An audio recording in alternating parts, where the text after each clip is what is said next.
Good morning, everyone, or rather, maybe almost good afternoon. My name is Ron Halber, and I'm the Executive Director of the Jewish Community Relations Council of Greater Washington. The JCRC serves as the public affairs and community relations arm of the organized Jewish community in our nation's capital. We represent more than 100 Jewish organizations, synagogue, and our federation in our region, which is home to America's third largest Jewish community with over 300,000 Jews. A key component of our work is empowering, training, and mobilizing our community to engage with and advocate for Israel. Thank you to the more than 500 people who subscribed to join us on this call, mostly from our region, but also from throughout the United States and even some from Israel. And thank you to all of us for joining us here today. I'd like to thank Alexis Schwartz and Adam Odesser, who JCRC's Israel Action Center Director and Associate, respectively, for arranging this webinar, What's Next? Israel and Middle East Policy After the U.S. Election. Just over 2 weeks ago, Americans went to the polls and have elected Vice President Joe Biden and Senator Kamala Harris to be our next president and vice president. Today, we are pleased to welcome Ambassador Dan Shapiro and Shoshana Bryen, two expert speakers, to help us better understand the impact and outcome of the elections on U.S. Mideast policy and U.S.-Israel relations, and what are the priorities of the new administration. Ambassador Shapiro served as the United States ambassador to Israel from 2011 to 2017 during the Obama-Biden administration. He is currently joining us from Israel and a distinguished visiting fellow at the Israel Institute for National Security Studies, very prominent think tank. At INSS, he participates in several research programs, including those on U.S.-Israel relations, Israel-Palestinian relations, the Arab world, Israel society, and public opinion. During his tenure as ambassador to Israel, he participated in Israeli-Palestinian negotiations, U.S.-Israel discussions on the nuclear agreement, and negotiations on the $38 billion Memorandum of Understanding for U.S. military assistance to Israel. Ms. Shoshana Bryen is a leading specialist in U.S. defense policy and Middle East affairs. She is the former director and senior director for security policy at JINSA and author of the widely republished JINSA reports. She has worked with the Strategic Studies Institute of the U.S. Army War College and the Institute for National Security Studies in Tel Aviv, and lectured at the National Defense University in Washington. Her work has appeared in many outlets, including the Wall Street Journal, the New York Sun, and Defense News. First, today, we're going to have a moderated discussion for the first half hour, and then we will take questions. Several of our viewers have submitted questions ahead of time, but if you have a question at any point, please feel free to use the Q&A feature found at the bottom of your screen and to send them to us, and we will do our best to include as many as possible. Thank you for joining us today, and I'd like to begin with Ambassador Shapiro. Ambassador Shapiro, welcome. Dan, thank you for joining us from Israel. And we look forward to speak with this. So I would like to start for talking with you for about 10 minutes, 15 minutes or so, and ask you, how do you see U.S.-Israel relations evolving in a Biden administration, and what do you think its priorities will be on the Israeli-Palestinian front? Well, thank you, Ron. Thanks to JCRC of Greater Washington for hosting. It's good to be with friends from Washington, so that's really our home base back there. It's good to be with We Shoshana missed you. Bryen as well. I'll just state up front, just for the record, that I don't speak on behalf of the Biden campaign or the Biden transition. I was definitely a supporter of the campaign. Everyone knows that, but I am speaking only for myself today, so nobody should confuse the two.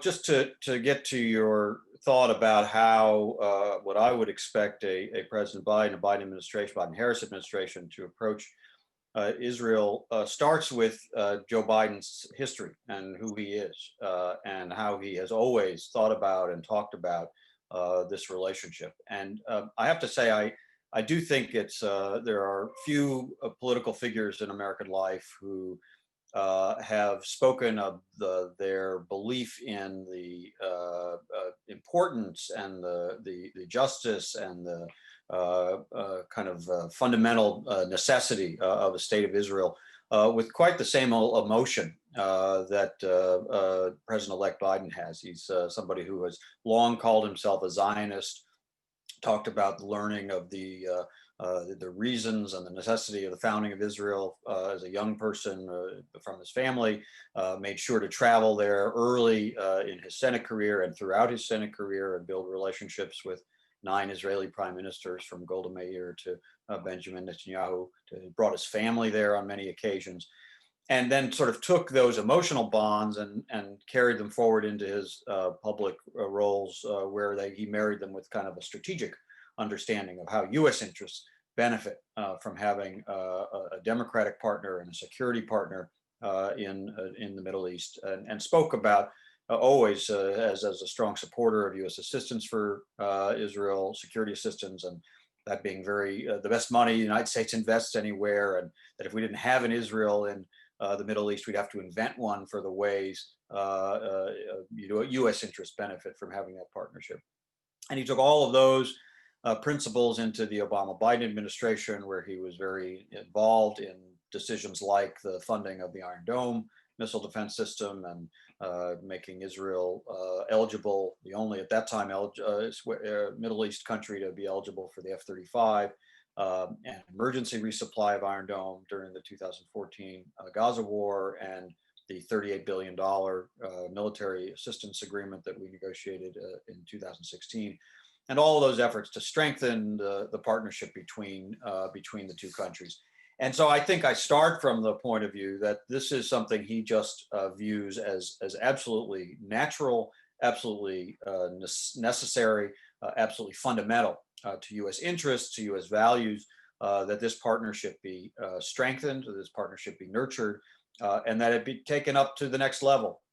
When I think the Obama administration, correctly in my view, was viewed as deeply committed to expanding the U.S.-Israel security partnership, but it inherited a lot of very positive work that was done in the Bush administration. And I think the Trump administration, although I have my many differences with various things on security cooperation with Israel, they built on what the Obama administration did, including beginning to implement the MOU. So I can see sort of a steady upward trajectory of the partnership, implementation of the MOU, which is now in its second year, expanding intelligence cooperation to address the newest threats as the region evolves, expanding joint training opportunities between our military, something that the U.S. military has always sought and benefited from, and obviously Israel does as well. Expanding technology partnerships between the militaries, but not limiting it to the militaries. There are so many areas now, including COVID and energy and water technologies, that in addition to critical defense technologies like missile defense and tunnel detection and drone technologies, that there are opportunities to expand upon. So I see him continuing to activate that, and taking on the historic U.S. responsibility and role of being a defender of Israel's legitimacy anywhere it's under attack, whether that's in the United Nations, whether it's from Palestinians, whether it's at home with the BDS movement. That these are really fundamental principles for him, and both an interests and values definition of how the U.S. should approach this relationship. Now, you asked specifically about the Israeli-Palestinian question. And fully in concert with those views and commitments that I've already described. And this is something the campaign did speak about, so I'm not speculating here. I would expect a Biden administration to reaffirm a strong U.S. commitment to a two-state solution.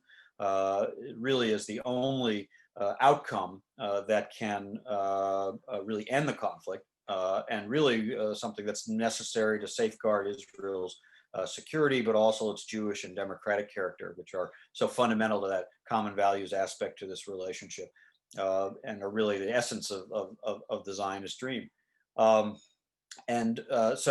that commitment doesn't necessarily mean immediately trying to return parties to negotiations that have had many rounds of unsuccessful negotiations, and there may not be the circumstances immediately that make that the right approach, but certainly trying to help keep the two-state solution alive, help keep it as a viable, achievable option, if not in the near term, then over time, as new leaders get into the picture.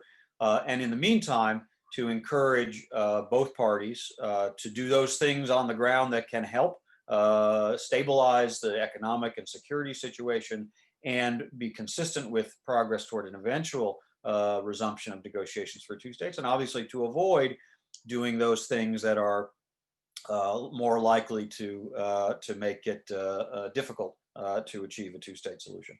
He has spoken often about his opposition to Palestinian incitement and delegitimization of Israel, and of course the payments to terrorists in Israeli prisons.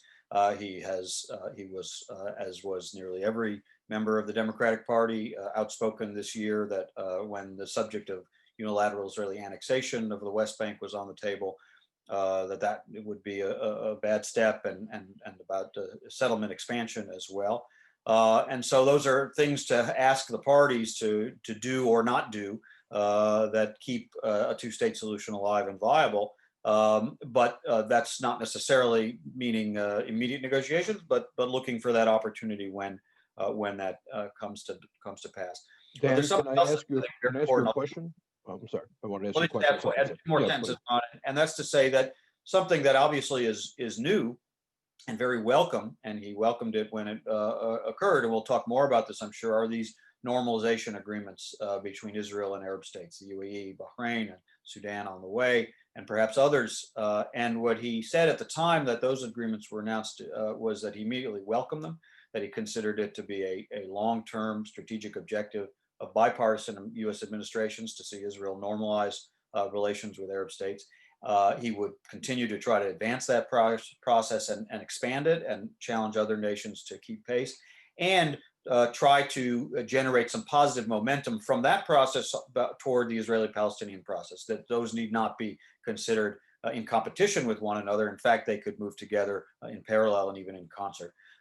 So there are some real opportunities here. Obviously, lots of details and 60 more days or so until that administration will know precisely the situation we'll inherit. But those are some of the principles that I see.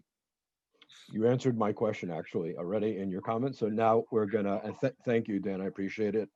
We're gonna move to Shoshana now. Shoshana, I wanted to ask you, Dan looked at it from the from the sort of the external, the United States and Israel looking in. How do the countries of the region look at the incoming Biden administration in accordance to their own national security interests? And if you could please elaborate. Okay, so where you think you're going depends on where you think you've been.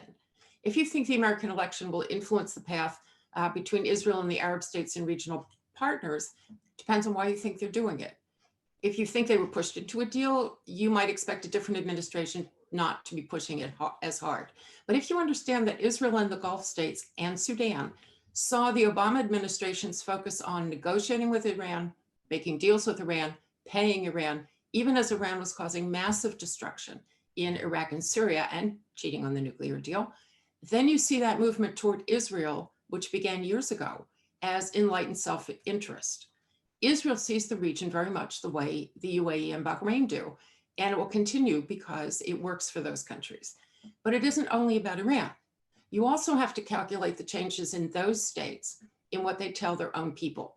The UAE and Bahrain have been very forthcoming and very open about the arrangements with Israel, with their own people. In general, the more they benefit, the better they like it and the better things they say.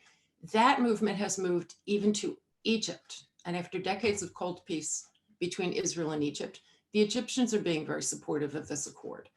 Even in Jordan, which is a very icy relationship with Israel, there's change now, beginning with the unexpected Jordan-Israel Aviation Accord, which allows planes to overfly between Israel and the Gulf states. They can overfly Jordan.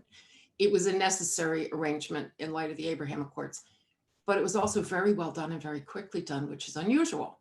The Jordanian cabinet, in fact, released a press release with its priorities for the king and for the parliament in Jordan. COVID-19 was first, which is normal, followed by bolstering growth, streamlining the private sector, reducing debt, combating tax evasion, restructuring the energy sector. That list could have been produced by any Western country. Where are the Palestinians? Where's Jerusalem? Where's the war? At the tail end of this long press release with lots of bullet points, there was a bullet point that read, the government reaffirms the commitment to the Palestinian cause and the Hashemite custodianship of Jerusalem's Islamic and Christian holy sites and continued focus on joint Arab action. That is worth parsing. The commitment is not to the current Palestinian leadership. There's no pledge of resources to them. There's no right of return. There's no destruction of the state of Israel. There's no independent Palestinian state. Hashemite custodianship of holy sites is flat rejection of Palestinian control of the Temple Mount. And joint Arab action these days has a lot more to do with self-preservation than a Palestinian state. So you can see a big change there. There was a time that the sort of allure of war and the ideological principle of destroying Israel, that was a priority for the Arabs. 67, Khartoum, the Three No's, had nothing to do with Palestinians. They were a rejection of the state of Israel. For the last 30 years, we in the United States, both parties, all presidents, have been saying there could be no peace in the Middle East until the Palestinians had a state. In part, we said, because there was an Arab street to worry about. You had to worry about the uprising that was coming. If you dump the Palestinians, the street will rise. Not quite, not exactly. There is a street. There is absolutely an Arab street, but it's not really about Israel anymore. The real watershed for the Arab governments was the Arab Spring of 2011, which, as it turns out, was not an uprising, but a river, a monster river, and an ugly river. It removed the government of Hosni Mubarak with American help. It created a Muslim Brotherhood state in Egypt that was itself overthrown. Libya crashed in 2011 under American military attack. And the wars since then have killed thousands of people, wrecked industry, fueled the migrant crisis, provided weapons for ISIS and Al-Qaeda in Syria. And of course, there is Syria. The promise of the Arab Spring is what encouraged the uprising in Syria that led to the Syrian civil war, in which the United States armed and trained militias we didn't really understand. More than 600,000 people were killed. Half the population of Syria was displaced.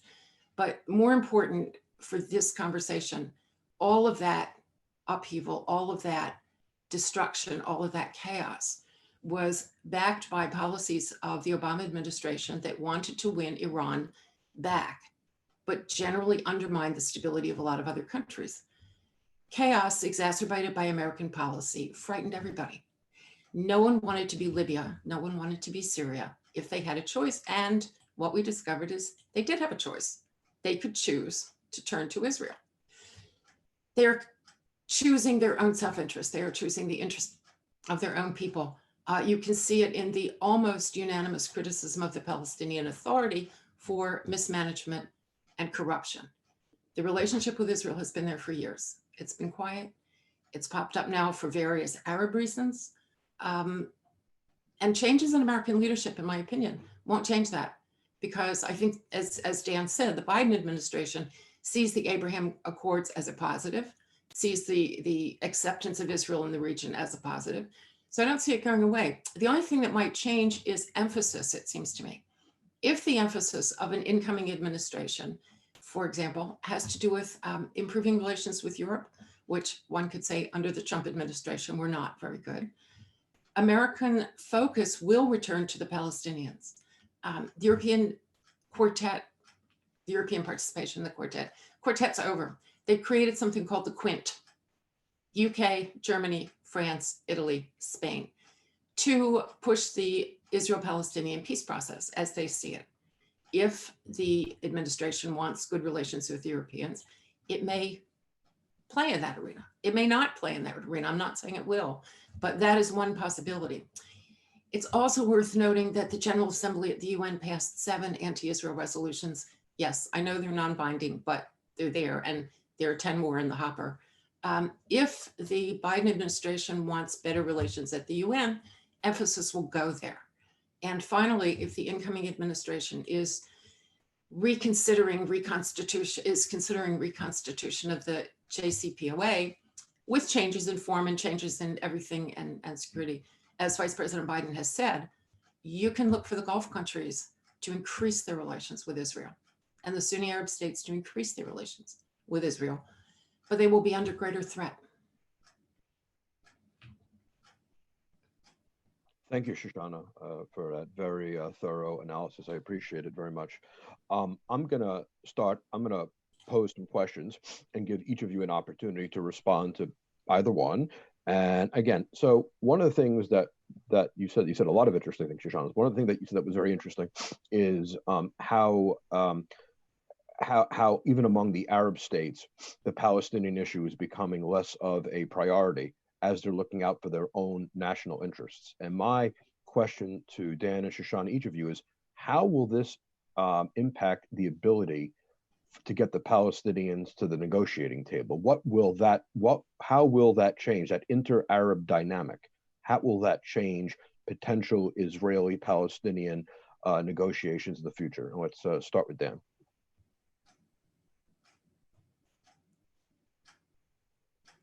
The idea of Arab states who had previously boycotted Israel now being in normalized relations with Israel, it seems to me opens up many, many different opportunities. I mean, we know that the two Arab states, Egypt and Jordan, that have peace treaties with Israel, and so have long had diplomatic relations.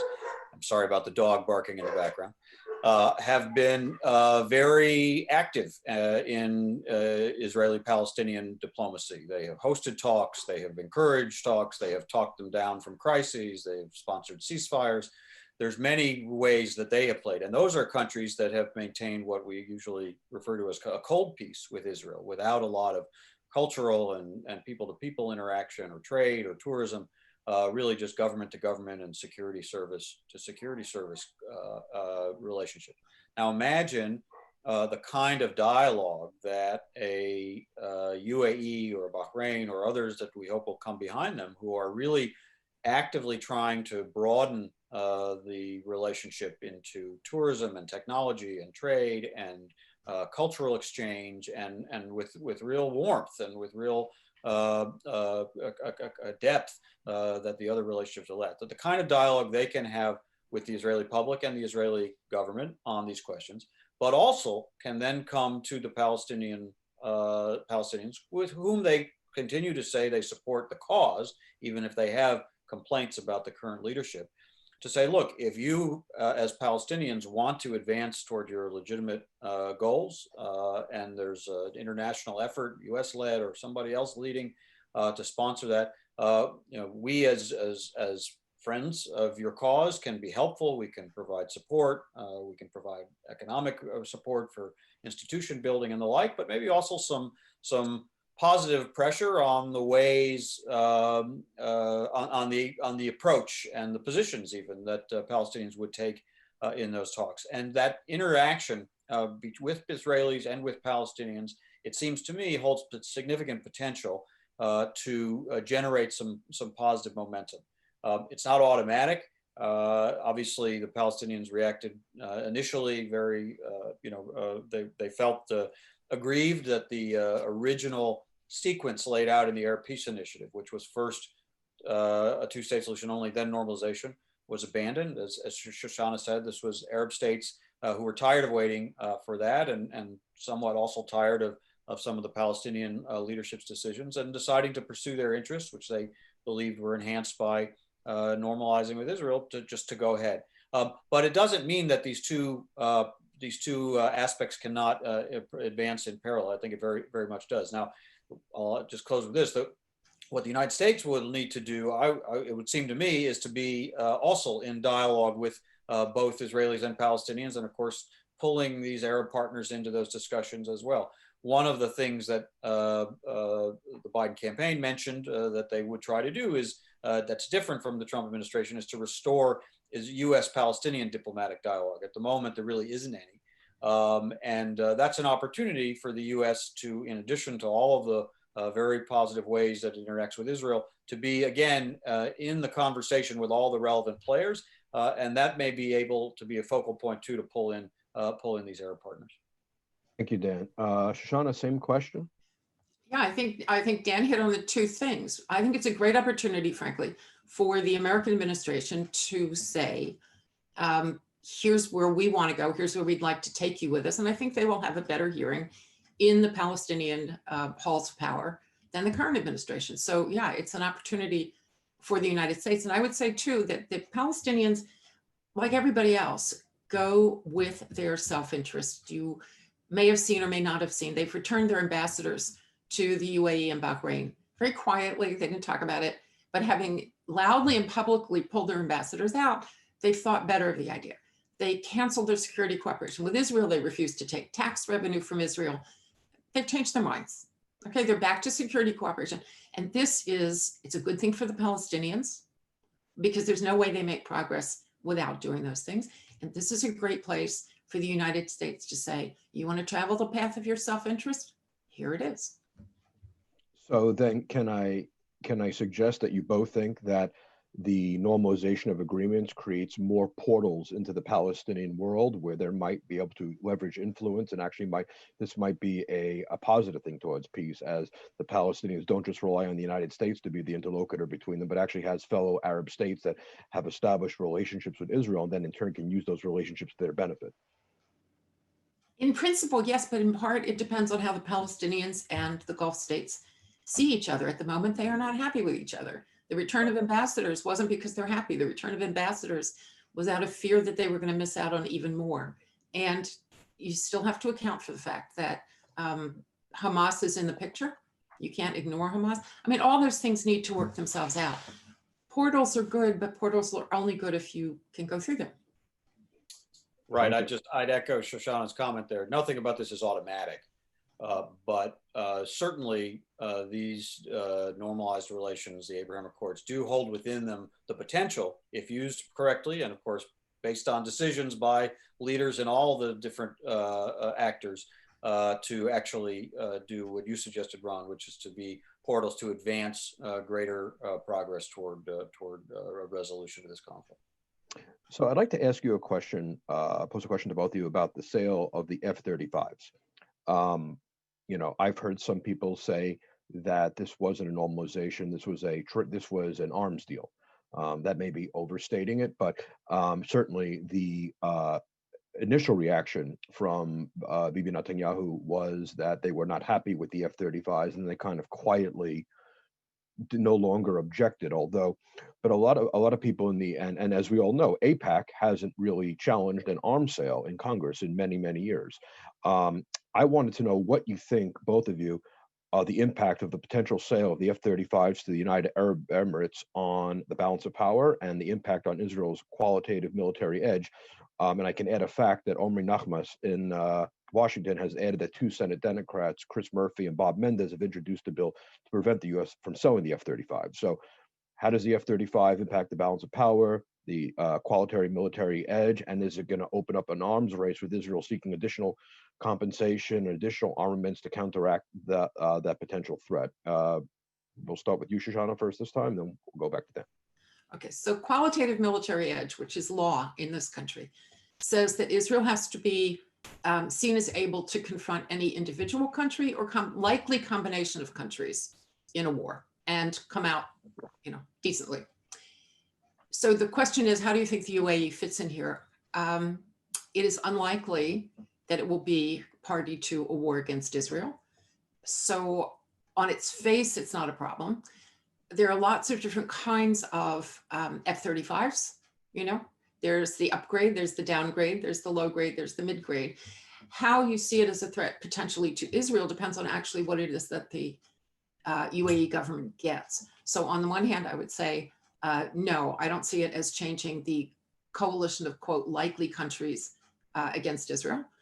And I don't see it necessarily as changing the balance of power. Now, does it open the door for other countries to ask for things? Yes, it does. And we should be prepared to slam the door in their faces, particularly Qatar. Qatar has already made it clear that it wants the F-35. And I would say, and I think everybody should say, and I suspect the administration will say, and that Congress will say, no, because those guys are not party to agreements with Israel that change their position in the region. Qatar carries water for Iran.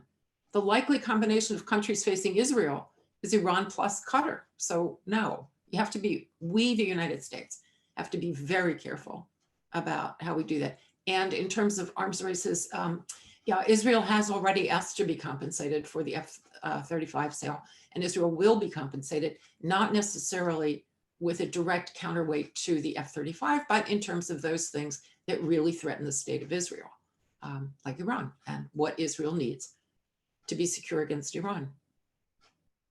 Thank you. Dan?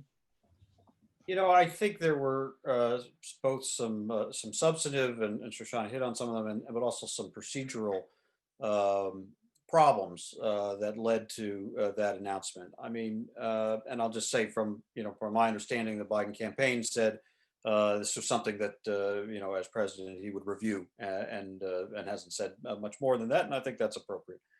What was obviously when Israel was the only country, and this was a decision of the Obama administration to have the F-35, which is the most advanced fighter aircraft the United States makes.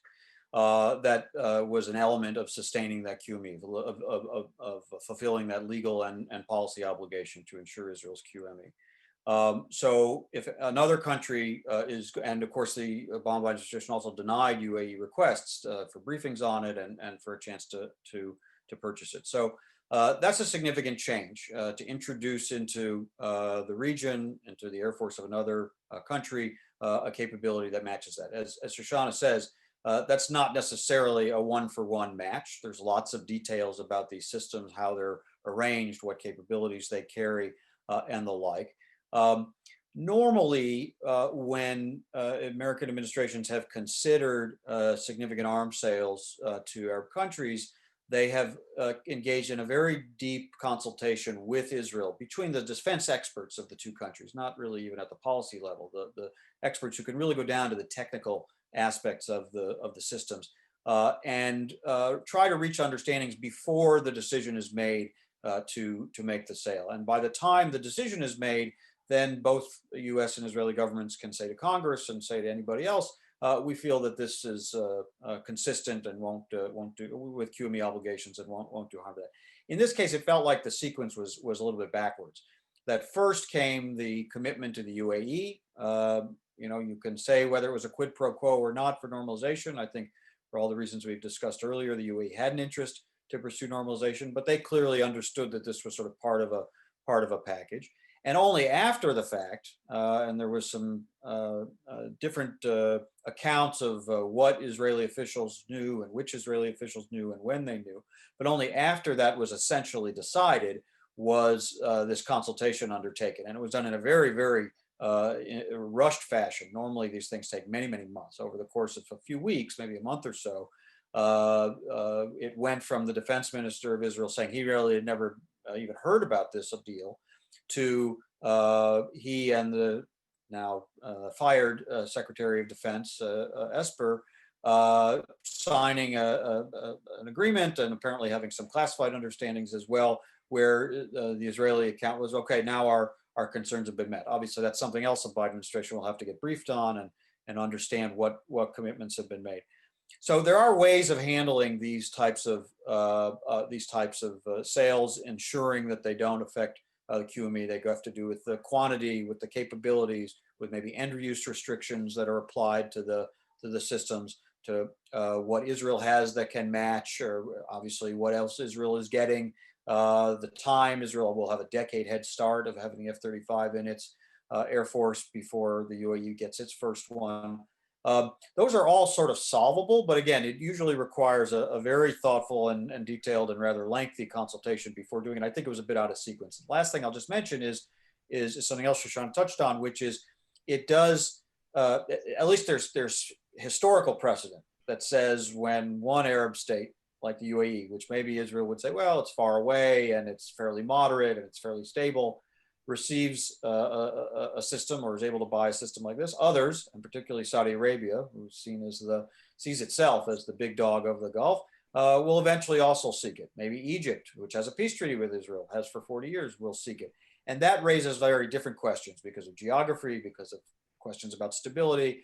And certainly this is something else that should be taken into account when a decision like this is made. So you can see there's congressional concern. There's a new administration that says it's going to review it. And obviously these QME understandings that have been sort of alluded to, but not really announced in any detail, will need to be studied as well. I'd like to add two things to that. Please. Because, yeah, I track and follow exactly what Dan said. two things I would point out. One is that Congress has never been able to override the intention of an administration to sell something. So although I think it needs more divining, it needs more looking at it, needs more parsing. The fact that in the Senate, there are people who want to stop it, I wouldn't hang my hopes on that. I would rather hang my hopes on the negotiations among the parties. The other thing I would point out is that after Egypt signed a peace treaty with Israel, it got what it really wanted, which was Abrams tanks, and not only Abrams tanks, but tank factories, and they produced them in Egypt under license from the United States, or they did until recently. And if you were an Israeli who had to cross the Suez Canal in 1973, you know, the idea of Egypt getting those tanks was absolutely devastating, and yet it happened. And I haven't seen any Egyptian tanks crossing the Suez Canal. So part of this is a function of how the world evolves. And as Dan mentioned, they're not going to get, even if they go through with the sale, even if the sale passes through the Congress, they're not going to have those planes for a very long time. So it's an evolutionary process. We've got two questions, and they both are kind of concerning what's going to happen in the next 60 days, the next 66, 65 days that the president is in power. Arnie Feiner in Pikesville is asking a question based on the fact that there were reports that the president met with his top officials about a potential strike on Iran. How likely do you think that is to happen in the next 60 days, where there's an open window for the president? Trump is still obviously commander-in-chief, and he can exercise full authority over U.S. military personnel. Do you think there's a possibility, a probability, or it's just not in the cards that there might be a strike on Iran in the next 60 days? I'd be upset if the president didn't ask periodically what military action we could take against Iran. In Israel, they ask the question all the time. What is our military capability? What's our outside problem? What can we do if Iran reaches a point in their nuclear capabilities that requires military action? If the president of the United States doesn't ask that question, he's not thinking clearly. I expect that President Biden will ask the same question because he needs to know. Does that mean he's about to do it? Not any more than it means it in Israel. Iran is a problem. Iran is moving toward nuclear capability. And as the Israelis say, Iran will not become a nuclear power if they can prevent it. The United States has the same interest. So you have to ask the question. By the way, one of the things that you know about Iran's capabilities is that the Fordow plant, which seems to be the biggest problem that Israel and the United States see in Iran, is underground under the city of Qom, or as some people call it, the holy city of Qom. It's under a city of a large, large number of civilian Iranian people. The idea that we would just wake up one morning and bomb it, I think, is not part of the equation. Okay. So I don't have any ability to speculate on the likelihood of it happening. I would just make a couple of points. One is that one of the reasons it's sort of an acute question is because Iran is much closer today to breaking out to a nuclear weapon than it was when President Trump took office. People have all sorts of different views about the JCPOA, and you know, obviously maybe we'll get into some of that. The JCPOA established a series of restrictions that, by most, I think, observers would, as long as they were observed, as long as they were adhered to, keep Iran about a year from the ability to break out to a nuclear weapon. And after the Trump administration withdrew from the JCPOA in 2018, over time, Iran began to violate its commitments and enrich uranium and install some centrifuges. And today, it's much, much closer. It's about 12 times the amount of low enriched uranium permitted under the JCPOA, and it has, by most estimates, somewhere between 3 and 6 month breakout rather than a year breakout. Again, if it were to do it. So that's the backdrop of any question of any evaluation of U.S. or other countries' actions to address it, is that Iran's closer to a nuclear weapon now than it was, you know, a few years ago. The other term, the only other thing I would say is that the question also is in the context of while Shoshana is right that presidents always need to evaluate U.S. options to pursue various interests, it's against the backdrop of some rather erratic decision making and behavior by President Trump since he lost the election. The firing of numerous senior officials, from the Secretary of Defense to the cybersecurity expert at the Department of Homeland Security that testified to the success of protecting our election system, installing various individuals into jobs that, it's not exactly clear what their qualifications are or if they have a particular agenda to be in those jobs. Obviously, seeming to ignore the escalating COVID crisis, refusing to conduct normal transition coordination with the incoming Biden administration. So there's a lot of concern about that. And so any question about any action that the Trump administration will be considering in the next 60 some days, I think has to be evaluated against that backdrop. Let me hit on just 2 points here. First of all, Iran cheats. Iran did not wait for the Trump administration to begin cheating. Iran was cheating from the beginning. In fact, Iran went into the deal having cheated on explaining to the IAEA what its nuclear program had looked like prior to the agreement. So Iran cheats. Iran cheats from the beginning through the middle to the end, number one. And the only other point that I would take issue with, because I'm not, I don't do politics, but I do military, is that the firing of Secretary Esper was probably a very good thing. He was not, the president is the commander in chief. The president gives the orders and the secretary carries them out.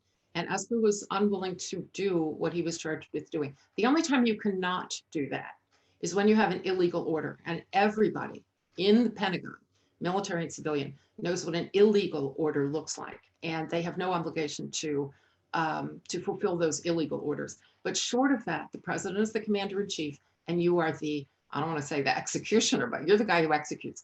And they weren't doing that. And so it is reasonable, whether it's the beginning of an administration, the middle of an administration, or the end of one, to take out people who decline to carry out legitimate orders and requests from the commander in chief. So let's get into the JCPOA for a moment. As you said, it's been since 2018, since the administration withdrew. If the Biden administration, the incoming Biden administration has made it clear, who's made clear during the campaign, that it plans to try to re-enter some negotiation with Iran, but obviously several years have gone by, things have changed on the ground. My question to both of you is, what would the parameters that the United States would enter into a negotiation with Iran look like now? I mean, I know that several Jewish organizations and others are very concerned about the sunset provision. We're concerned that it was 15 years. I'm just wondering if after that initial experience and with the factors that have changed on the ground, what are the likely conditions that the incoming Biden administration will bring to those negotiations? We'll start with Dan. Ron, I'm not sure I can answer the question precisely the way you asked it, because there's a lot of detail and a team that has not yet even been appointed that would have to decide on those details of the policy. What President-elect Biden said during the campaign was that he will ensure that it will be U.S. policy to ensure that Iran never achieves a nuclear weapon. That's an absolute commitment and absolute interest of the United States. Of course, not only of the United States, also our partners and allies in the region, especially Israel. And that he believes that the United States leading a multilateral diplomatic effort together with other tools, including sanctions and others, is the best chance to achieve that. Now, the JCPOA itself, of course, is already several years into its life, or it's now life on life support, if it's even that. And so it doesn't necessarily mean that is the main tool. In fact, while he did say that he would be prepared to go back into the JCPOA in the context of mutual compliance, which means Iran returning to all of its obligations under the JCPOA, which it is well out of compliance with right now. It's not clear they can or would come back into compliance. That commitment alone to do it, whether or not it's actually acted on, is an important signal about the United States resuming its role together with European partners, together with others in an international coalition to lead an effort to negotiate and use other tools to ensure Iran never achieves a nuclear weapon. And that the fundamental goal, the real strategic objective, is not about going into the JCPOA or not going into the JCPOA. In a way, that is really a preliminary question. And there are maybe other pathways that don't involve the JCPOA. The real goal is to achieve a much stronger, much longer term, much broader in terms of the technologies and behaviors by Iran that it covers, much stricter in terms of inspections and other enforcement mechanisms, kind of agreement that will help stabilize this question, Iran's nuclear program, its missile program, its regional behavior, including sponsorship of terrorism, for the long term. And that's something that the United States, in close consultation with European partners, with regional partners like Israel and the Gulf states, it hopes to lead. And that's really the objective. And I actually think there's a fairly broad set of agreement. Obviously, there's a lot of detail, but I think there's a broad set of agreement across many countries, in Israel, from the United States to Europe, to Israel, to the Gulf states, on what that should look like, what it's desirable for that to look like in terms of how Iran is constrained and how it behaves in the region. And that's the objective, but there are many steps you have to travel through to get there. Shoshana?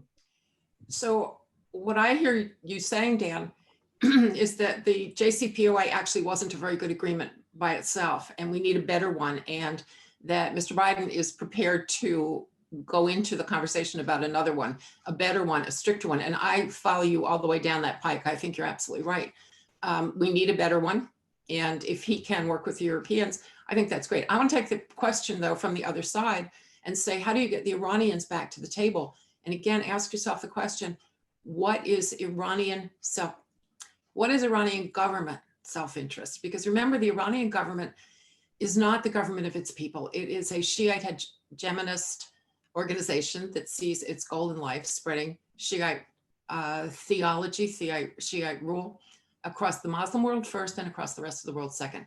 It is an irredentist government. It is not looking out for the needs of the people of Iran.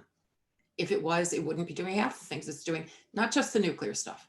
It has squandered billions of dollars, wrecking Syria, wrecking Yemen, wrecking Iran, doing all these things, because that's what it sees as its goal. And so my question isn't how do you get them back into any kind of nuclear negotiation? My question is how do you get them to the table to behave like a country with national interests and a desire to see its people rise in a way that's healthy and economically viable? We're not even there, let alone to the conversation about why don't you give up your nukes? Why don't you give up your ballistic missiles? We are so far from there. If I were the Iranian mullahs, I wouldn't come to the table with President Biden because he's going to ask me to do stuff that I don't think is in my interest. I think we're even farther away from what I agree with Dan is the right thing to do, but I think we're farther even away from it than you think we are, Dan. Do you have something you'd like to add to that, Dan? No, I would just say that again, I think I alluded to different views that people have on the JCPOA, but I think the real fundamental takeaway is that the JCPOA was never really intended, and certainly it's not seen, I think, by the incoming Biden administration as the endpoint of anything. It was, if anything, the early stage of what it needs to be a sustained, lengthy diplomatic effort with the U.S. in the lead, with an international coalition. So the U.S. isn't trying to do this all by itself. Using the range of tools to negotiate and also to pressure as needed to change Iranian behavior across all those different domains and to ensure, most of all, that it never achieves nuclear weapons. So it's more a question in my mind that of what stage that was in the process than judging, than taking sides, although I know people do take sides on what kind of agreement it was. So we have this question from Gary Newman. The Obama-Biden administration was very tough on new settlements, which some believe could help drive the Palestinians into good faith negotiations towards a two-state solution. The current administration has not been critical about settlements. How do you see Biden? Do you see Biden? What do you see Biden's policy towards settlements? What do you think the Biden administration's policy will be towards settlements? I'm trying to combine several questions. Shoshana. Oh, me? I'm used to Dan going first. I like it that way. Look, I'm alternating. Okay.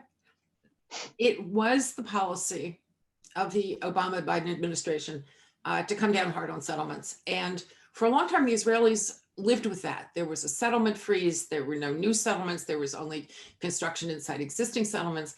There was a kind of understanding about what territory Israel would ultimately end up with. And here, by the way, I just want to take issue with Dan talking about annexation of the West Bank. That was never in the cards.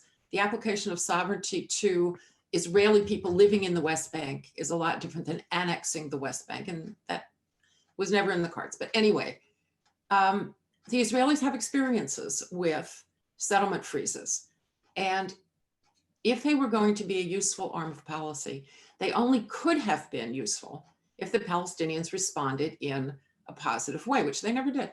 So we had a 10-month settlement freeze, and then 9.5 months, afterwards, then the Palestinians said, wait, we need more settlement freeze. How that transpires in the future depends on what you think the parties are going to give you in return for that. It is clear that a Biden administration will be less favorably inclined toward building houses in Judea and Samaria than the Trump administration. It's a given. But what do you do with that? Can the Biden administration turn that into something positive, or can it not? The Obama administration did not turn it into anything positive. If it's a lever to better things, then it's a lever to better things, but that remains to be seen. Where they're going with it is clear. Whether they can succeed is much less clear. I'd just add that, I think the Trump administration's approach on this has been a real outlier from any American administration. The long-standing belief by administrations of both parties, obviously including the Obama administration, was that expanding settlement construction in the West Bank will make it harder to resolve this conflict, to achieve an outcome which was eventually defined by, again, bipartisan administrations as a two-state solution. Every attempt to negotiate has also assumed that Israel would retain certain areas, and there have been formulas proposed about swaps and the like. So that's not really a mystery, but that the ongoing expansion is difficult, and that has been, it makes this more difficult. And that was a policy of every administration until the Trump administration. They've taken a very different approach. During the Biden campaign, made clear that the vice president was going to discourage, or now the president-elect was going to discourage both parties from doing those things unilaterally that make it harder to achieve the goal, or at least even sustain the viability of a two-state solution. And they identified Palestinian incitement and delegitimization and payments to prisoners who have committed acts of terrorism, and he identified settlement expansion as among those unilateral acts that he would discourage both parties from taking. I wasn't going to say anything about the two-state solution, but I have a question. There are 3 states between the Jordan River and the Mediterranean Sea. There are 3 governments. At any given time, 2 of them may be fighting with one another. There is a Palestinian Authority, which would like to become a state. There is the State of Israel, and there is Hamas, which is a separate government, which does not see itself beholden to the Palestinian Authority in any case. So my question is, of the 3 states that are existing now, which 2 are going to be there at the end, and who's going to run them? I don't know. I mean, it's not really, I'm not really asking you, Dan, I'm not, but I'm saying that if you posit a 2-state solution, you have to figure out what to do with Hamas and Hamastan, and how to run it in a way that is consistent with Israeli security interests, so that the West Bank Israel issue, which is in many ways fairly easily resolvable if the parties want to resolve it. But if you resolve that and you leave Hamastan as a terrorist entity on the edge of Israel, Israel suffers. So you have to start from the beginning. So let me, Dan, do you want to respond to that, or okay. So I'm going to try to combine a couple of questions. Gary Berman asks, would not selling the F-35 change the trajectory of the normalization? And Martin Flasher asks, inquires whether you think Israel will be provided with bunker buster bombs to help compensate for the F-35 transaction? So the bunker busters apparently are already agreed to. Israel has tried to get them from every administration since the W. Bush administration and has failed. But it seems to be in the cards, which again is one of those things. It isn't directly responsive to the F-35 problem. It's responsive to the Iran problem. And that's probably where that conversation went. If UAE doesn't get it, I don't know. I still think there's enlightened self-interest on the part of UAE, but they'll be disappointed. And it will tell other countries that you can be promised something by one administration and another administration or the Congress can say no to you. And so it will make them less comfortable. Yeah. Yeah, I don't know enough about what has been agreed to in the compensation or QME package, so I don't think I can comment on it. Obviously, something that an incoming administration will get briefed on. It does seem that the UAE treated this as a quid pro quo, whether it was formally structured that way or not. And I agree very much with Shoshana that they have embraced this normalized relation with Israel as very much in their own interest. But they also seem to believe that they were promised this F-35 aircraft sale in connection with that decision. So if, and it's very speculative, if there was any action taken in the future that meant that sale didn't go forward, it's unknown exactly how the UAE would respond to that. Obviously, I agree that it would be very self-defeating, but also bad for our interests if they were to roll back their normalization steps. So that's to be avoided, obviously. But the whole structure of this three-way arrangement is a little bit strange in a way. It's true that Egypt and Jordan were also recipients of American assistance, including military assistance, although also economic, when they signed their peace agreements with Israel.